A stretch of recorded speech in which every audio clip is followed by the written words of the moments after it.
Here you can see the gate calculator. When you type gate calculator on Google, you can get it easily.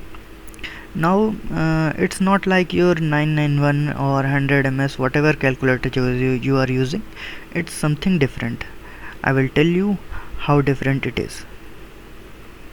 So let's start from square of a number. Let's start from 2. Give it 2 here and it comes as 2. Now click on x square and your answer is 4. Click on 2 if you want its cube. Now 2 cube and it's 8. But if you want to take a square root of a number, what you do in your own calculator was first use this sign, but it's giving square root of this number that is written here. So first you have to write your number and then click on this, and now you are getting square root of 4, that is 2. So remember this thing, if you want to take square root, first write your number and then click on this function, so you will get your answer. This that's the same phenomena with your sine and cos function. See, if you want to take sine of say 5, first you put 5 here and it will display here.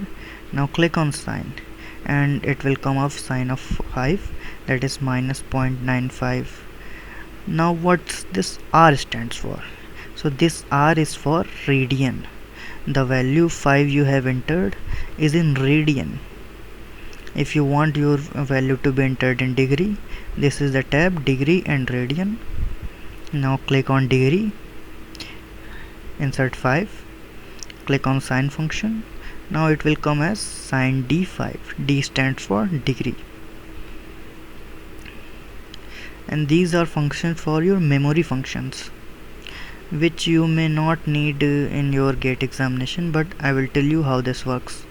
Suppose I have chosen a number 5, so it displayed here, and this ms means memory store. So I will click on this and this M marks will appear here, which means 5 has been stored. Now I will clear and put another number, say 10. Now I will click on M plus. What this will do is your previously stored number, that is 5, will add your current number, that is 10. Now I will clear. Now this memory has been updated to 5 plus 10, that is 15. So if you want to recall your number, you have to click on MR, that is memory recall. So if you click on this, the number 15 will be displayed here. And if you want to clear your memory, this is function MC, which means memory clear. So the M that was displayed here has been disappeared. So you need to just brush up your things with this calculator, so the things should be very easy in your GATE 2021 examination. Okay.